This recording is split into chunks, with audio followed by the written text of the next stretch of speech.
Right, gonna go. Fingers crossed. Keep fingers crossed, Susan. Right, fingers crossed. We are live. I hope. I'm waiting for it to appear on LinkedIn on the other side. Please let me know if you can see this, because obviously last week, if you tried to watch, we had a bit of a blip and things didn't. Yes, I can see it. It's working. Yay! Hello, everybody. Welcome. Woohoo! To the Business Broadcast. So I'm Nikki Larkin. I'm with Susan Marie Smith, and we are going to be talking about how to save the most precious resource that you've got, which is your time. So it's making the most of your time when you do work on social media to get the results that you actually want without, effectively end up getting RSI for spending so much blimmin' money. So Susan was on about 6 weeks ago on a fabulous show. So hi, Susan. How? Hi, Nikki. Thanks for having me again.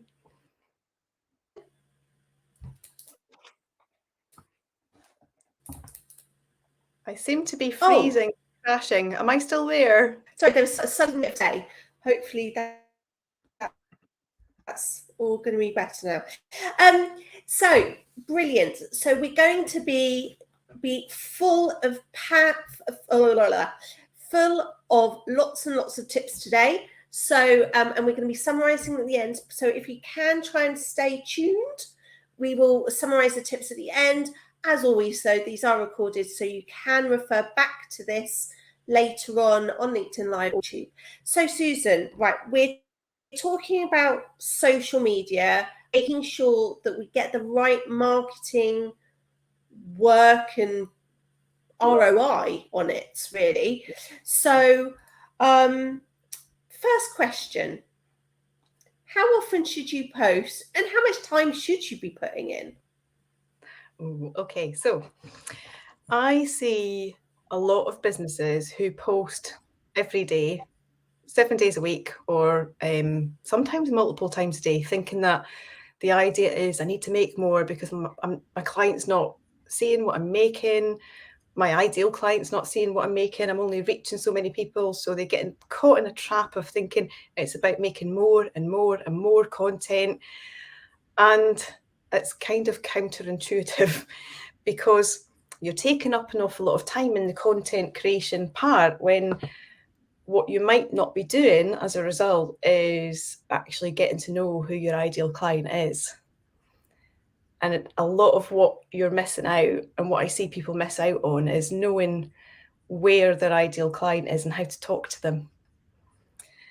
And so one of the things I recommend is that when people are caught in that trap, the first thing to do is just stop, take a step back and stop creating so much content, even if it means you have to take a break for a week or a couple of weeks to review what you're doing. One of the first steps in understanding your ideal client is a bit about what we spoke about last time I was on. And not enough people research their ideal client properly in terms of social media. So everyone knows they create this ideal customer avatar. They have Jenny, age 30, who's a mum in her 40s, who reads the Times. And, they create this person and who they think the person is. But what they don't do is try and look for that person on social media. And so proactively look for them. Look for them. Yeah. So as part of creating your ideal customer avatar, I've created a document that's got 50 questions in it. And people sometimes, even when they look at that, think, why are you asking me that? Why are you asking me what's their favourite food? Who's their favourite sports person? What's their favourite influencer? It's because that's where your ideal client is on social media. They're not following a business.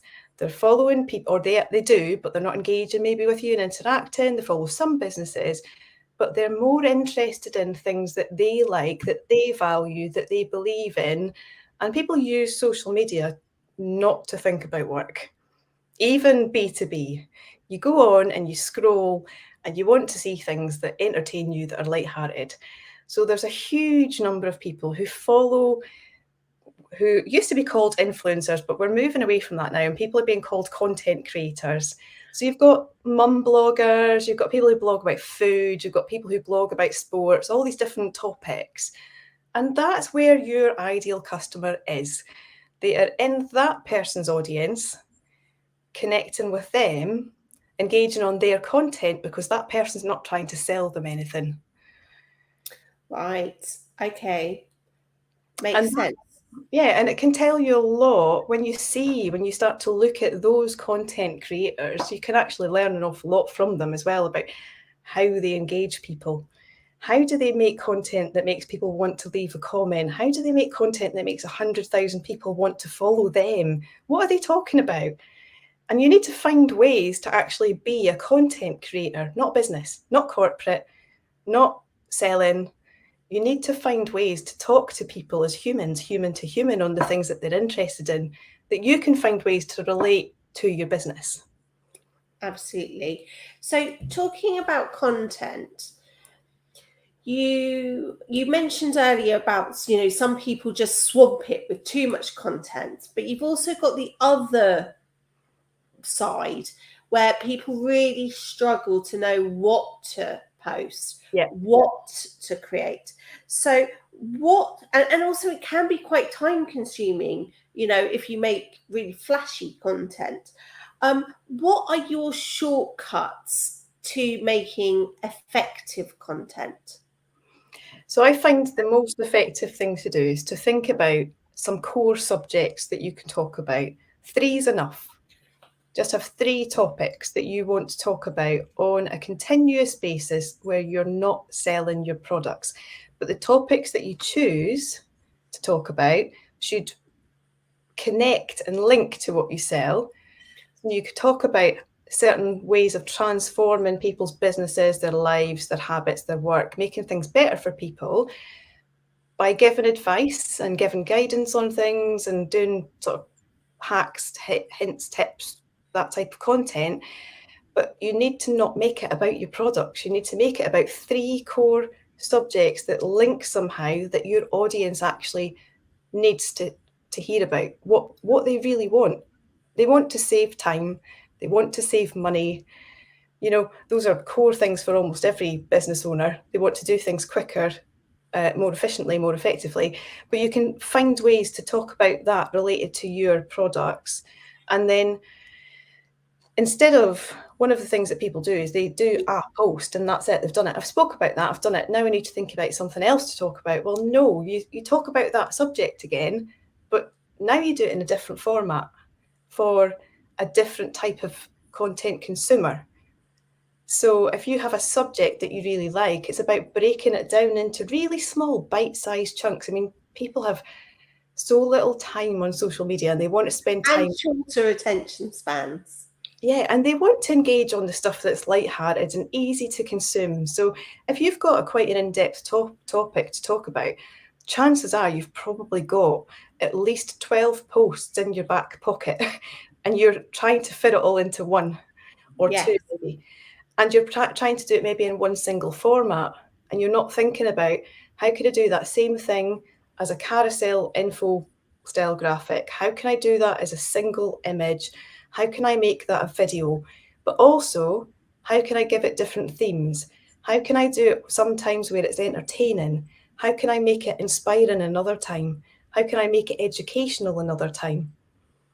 So it's not about coming up with more ideas. It's about coming up with the one idea that you've got and doing it in different ways to please different types of people. And so that, I find, when I work with people to do that, they realise that they can create 3 months worth of content from what they thought was a week. Well, pre-schedule it. Excellent. Exactly. Really.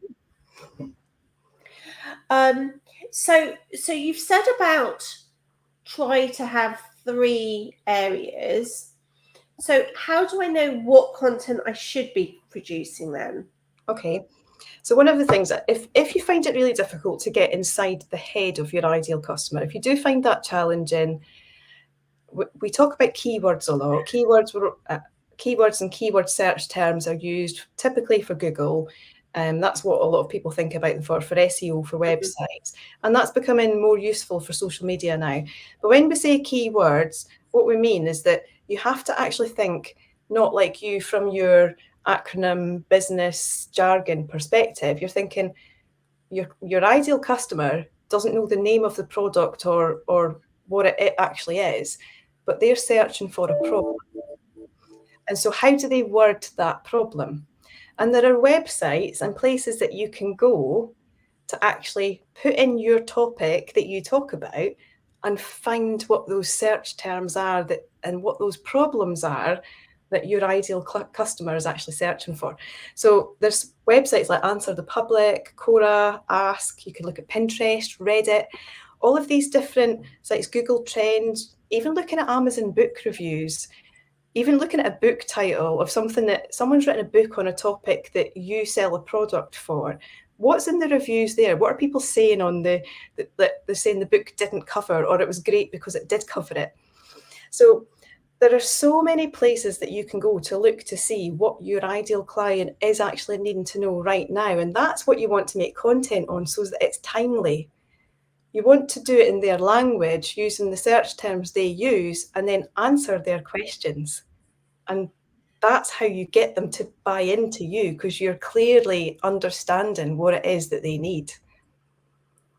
Okay, so you mentioned some of the places where you could go and get ideas. Yeah. So that's really useful, and I'm sure we'll go through a few more in a moment. How can I make sure that there is, I suppose, from 2 points, how do I make sure that my content is effective, but also how do I know if my content is effective? So your analytics are going to speak volumes to you. One of the things that when your account is really, maybe if your account has stopped getting any engagement on it, or it's never had any because it's new or whatever, you're going to have to put yourself out there and network on social media. And as you put yourself out there and you start to engage on other people's content, so it could be that you've found an influencer that your ideal customer follows, and you're going through the comments section, and there's somehow a way for you to reply and get into conversation with people on those comments. If people come back to your account to look at you, you'll notice in your analytics that your profile views will increase. And now you'll know if the content on your account is effective or not if your follower count is increasing as well, and your own engagement's increasing. So if you put yourself out there and do outbound engagement, people will think, who's that? Oh, that was a really interesting little chat we've had. Quite like that person.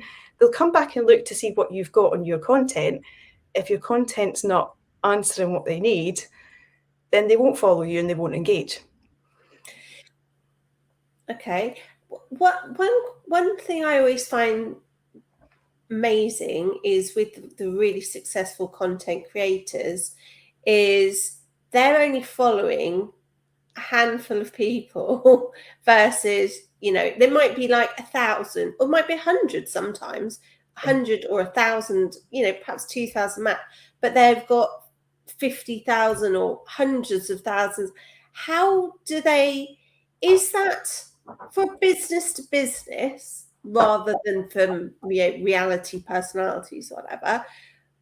Is it right that you should be having bigger ratios, or actually with business to business, should it be, you should make sure you do follow them back and their things? What would you suggest?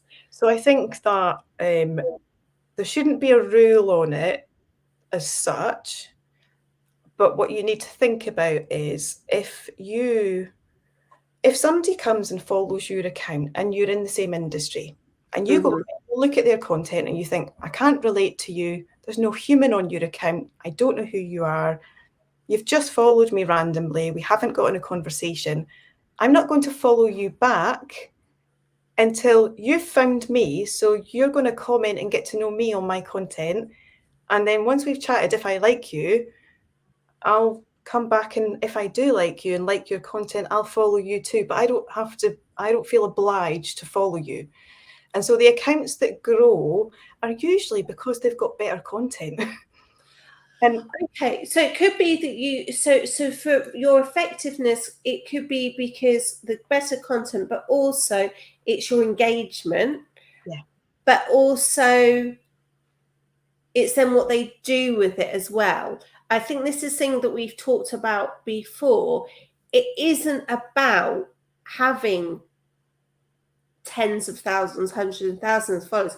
Because if we think about it for businesses, unless you are a B2C, which is obviously is different, but we're talking about more B2B today, you're not necessarily going to be wanting to have tens of thousands, hundreds of thousands of clients. So it is more about what are you doing with those, and are you then actually making it through to the sale part, really, isn't it? It's about nurturing people and genuinely taking the time with the people you've already got in your audience and really getting to know them. People don't spend enough time talking to those people who've chosen to follow them. They go, oh, great, 10 more followers today. Can I get the next 10? And instead of thinking... there's a lot of people do. I was on a call only the other day about somebody that religiously follows 10 new people every day. So do you think that's a bit of an old-fashioned thing and not actually an effective thing? Well, it's not very authentic either, really, is it? Going out of your... I was going to start copying that. I'm glad I saved my time on it. No, I mean, the artificial intelligence and social media now is to a point where it's so clever that it knows what you genuinely like. So we've got suggested content now on Instagram, Facebook. That's exactly how TikTok works anyway. And so it shows you what you're more likely to be interested in. You shouldn't have to go looking for that. It should be shown to you on your feed. If you're scrolling and you're interacting with what you like, you should be shown what you like. So you should actually most likely be shown content you want to follow anyway from people you would like to follow. But as I say, if someone discovers you and then you go and have a look at what they're producing and you like them, that's absolutely fine. But if you don't, that's fine too. You don't have to feel obliged to follow someone just for the sake of numbers, especially if it's not going to benefit you, because the numbers mean nothing at the end of the day. If you've got 1,000 followers and you can't convert at least 2% of those people into a sale, having 10,000 or 100,000 followers is not going to make any difference. Yeah. Anything times 0% is still 0. Exactly. Yeah, absolutely. Okay, so we are live. Nigel is definitely there. Hi, Nigel. So we're going to go through the top tips now, but if anyone's got any questions regarding their content, whether it's Instagram, LinkedIn, Twitter, whatever the new thing is, is Mastodon is that only for personal? Is that business people doing that too now? I find that a really strange name, by the way. I don't know. I keep thinking of mastectomy when I say it, which I don't think is right for the branding. But anyway, but yeah. So any questions people have got, do put them out there. But we're going to go through some top really super. So pay attention. Wake up, everybody. These are the top tips. So, Susan, what are my top tip takeaways for today to make sure I get my content effective and using my time much less? Okay, so make sure you've done that research on your ideal client. That's number one. Understand exactly where they're spending their time on social media. Whose content are they following and are they commenting on? Who are they most interested in? And what questions are they asking for that they need answers to? So understand that. Then answer those questions, because you've chosen tip two, you've chosen 3 things that you're going to talk about consistently. And you're going to break them down into minuscule bite-sized chunks and spread it out so you don't have to feel like you give everything out in one post. People can get value from one single 7-word sentence nowadays. So put less time into creating content. Go back out in the background. So that's the step for saving time. Yeah. one thing that we've not mentioned, tip 4 actually, is understand the difference between content and copy on social media. Never ever try to disguise copy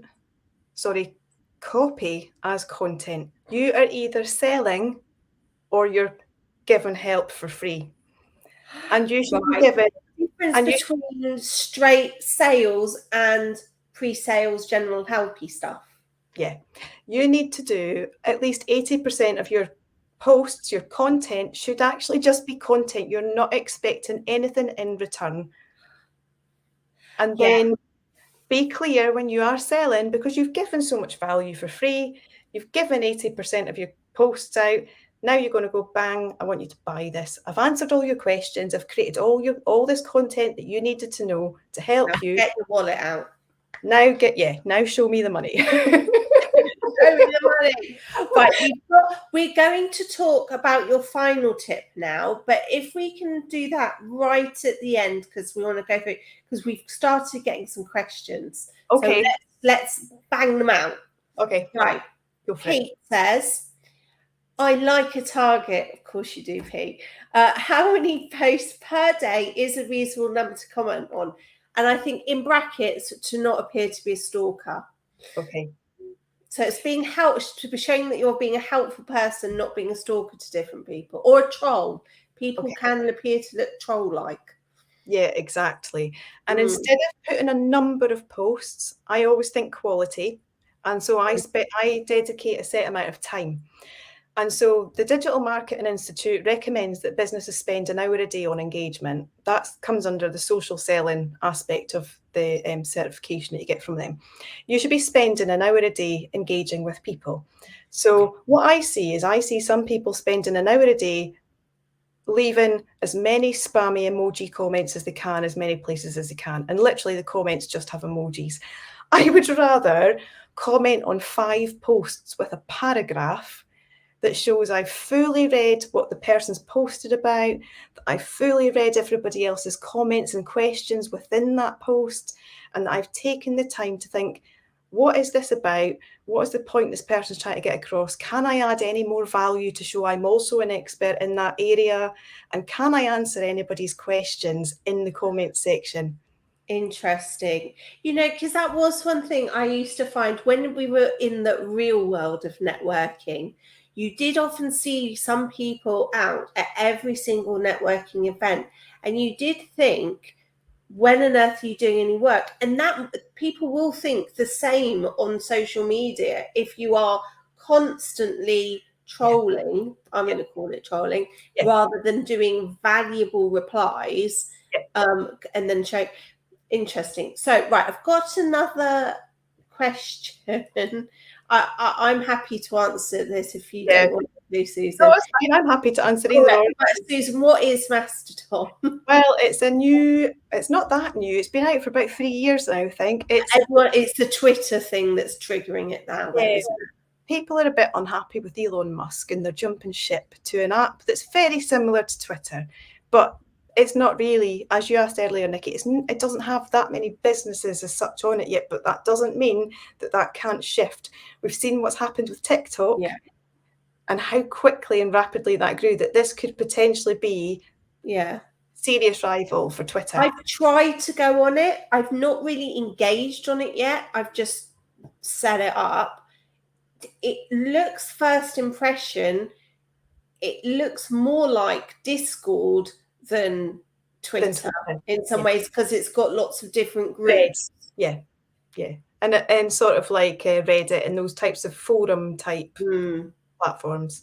But you could potentially find a core group of people in there who are like-minded, particularly B2B, where you could get business. So again, it's about being authentic in your conversations. Absolutely. Pete's got another, got a few. Cannot love it, help or sell? Absolutely, help or sell. And I think the helping, for any budding accountants out there that are growing their practice, when I was a sole trader, literally, it was me. I spent a lot of time on Accounting Web, and you used to get quite a lot of little business owners that didn't have an accountant go on there, and you could therefore answer their questions and things. And obviously there's more similar things. You can go on LinkedIn and do stuff like that. But people do appreciate that answering and helping. Yeah, Yeah, helping. it always helps. Helping, not expecting anything in return. If you do it, you give just for giving's sake, you'll naturally be rewarded. That's what I find happens to people. Absolutely. Called surreptitious sales. I says, okay, thanks. Yes, be careful with what emojis you use. Be careful. Also, be careful which one you're, because some people have a personal account versus a work account. Be careful which you're in if you're starting to do a bit. Yeah. That's the thing that people need to think about as well. It's easy to be triggered by things on social media, and when people are doing outbound engagement, you have to remember and stick to your brand tone of voice, whether you're posting or whether you're engaging. You need to be clear on your brand tone of voice, your brand personality, and your brand tone and your brand voice are like 3 different things, but you need to be clear on all of them. This is a really good comment before we go into our plan. Ryan says he often finds content ideas in the comment. Absolutely. Yeah. You know, actually, I'll tell you how I normally think of my comments, my content, because anyone that follows me knows that I go through phases of posting quite a lot on LinkedIn, and I basically just think what people have been asking me, and I post about that. Exactly. So, you know, obviously I've given advice to one person, or I've experienced this one thing, and I'm therefore then sharing it with everybody. So that's how I do it. I literally, obviously I spend huge amounts of time thinking, but no, I literally do in the morning think, well, this is what I've been talking about. Bash. Yeah. 5 minutes, job done. I mean, if one person's brave enough to ask a question, you can guarantee there's more people out there who are not brave enough to ask that question. But also, there are people out there who don't even know how to ask that question because they don't know what it is they're trying to ask. Yes, absolutely. They just know they have a problem, and you can help them to understand not only how to solve it, but what it even is that the problem is as well. So how do we do our monthly plan, our content plan? Where do we start? Okay, if you're really, really stuck, have those three topics, list out as many possible ideas as you can come up with under each one. Most people can come up with 3 months worth of ideas when they really break everything down into individual topics. Then rotate those subjects. Just map them out. If you want to stick to something where you're thinking, I'm going to post twice a week, do them in different formats. Just say, right, I'm going to do a video on a Monday and a carousel on a Thursday, and I'm going to rotate my 3 topics, and I'm going to rotate the theme. Sometimes it'll be educational, sometimes it'll be inspiring, sometimes it will be entertainment. And that's as simple as that. You just need a little spreadsheet that says what days you're posting on, and just don't forget to do that 1 hour of engagement every day. That's the priority. 1 hour of engagement every day, because it all adds up. But I was going to add as well, though, it's not a problem if you give yourself a holiday to that as well. You need to have a break from it as well. So on my content plan throughout the year, that I plan to take a week off every time it's a half term. And in the summer, I hardly posted at all. I almost took what I feel like as I took like a month off. Didn't totally take it off. I posted here or there, but you can still grow because and you can actually take time off completely. So I have had 2 weeks this year where I haven't opened the app, and it's fun. And I've opened it back up to find new followers, new engagement, new messages. So yeah, it's really important. Or reshare successful content. That's what I did when I had a few weeks off in the summer from this. I just reposted some of these that were quite popular, and then just warn you, I won't be over Christmas posting this. I will be rerunning the most popular ones. Yeah, and so that's the whole idea of sticking to your 3 topics. Might be here at Christmas. Hello. Yeah, I mean, that's the idea of sticking to those 3 topics and coming up with lists of subtopics for them. Then you repurpose that. 3 months down the line, you go back, you start again, you think what worked well, How can I make that even better? What didn't perform that I feel like it probably should have? Can I do anything with that? Can I change it up? And all you do is change the format. You add an extra take on something, a new spin on it, make it look slightly different. You'll be reaching people who've never seen it before. And if you think about it, do you remember anything that you saw someone post 3 months ago? Maybe not. Not unless they did something wrong. Yeah, it's unless something really stood out for all the wrong reasons. The chance of it. You do occasionally get there's a couple accountants that are trying to be controversial and I think almost rude, and I just don't get that at all. So, as I remember their posts. So in summary, so the top tips: know your ideal client, make sure you put in that regular hour a day. Know what your three main topics are so it's consistent. Research what your clients want, get that monthly plan, and then finally contact Susan. Susan, where's the best place to get hold of you? People can find me on here. I've got a contact form in my bio on here, and also on here there's lots of different links for all my social media channels. So you can find me everywhere else too. And I've got a new shop in Etsy where I'm selling some. Yes, I've seen that. That looks brilliant. So yeah, if you're short of time and you're wanting to do your content writing at midnight, no fear, you still can utilize Susan through her Etsy shop and download her content then. Yeah, so lots of different ways. I offer lots of different services and things depending on what's right for people's budget and their time and stuff, especially their time. So yeah, brilliant. Yeah. So yes, because I found you through Instagram. Yeah. Through the triplets. Yeah, so through an influencer. Exactly. We connected through an influencer. So the proof is in the pudding. There Absolutely. you go. Absolutely. So thank you so much, Susan. It was really useful. I hope that's demystified content creation and making it useful for everyone. Jenny was happy. Nigel was happy. So I think we've done our job. Oh, Jenny's already been buying stuff on Etsy. Brilliant. Thank you, Jenny. Appreciate it. Excellent. Have a lovely weekend, everybody. And cheerio. Let me know any other topics you want. I'm trying to think what next week is. Oh, I better tell everybody what next week's is. I've got a feeling it's a legal-easy thing. That might sound easy for you, not for me. Oh, no. It's actually import financing. Very specific. But we've got to sort out the recession. So it's going to be on import financing. So super. Have a great weekend, everybody. Thank you so much for watching. And thank you so much, Susan. You've been fabulous as always. Thank you. Thanks for watching, everyone. Cheerio. Bye.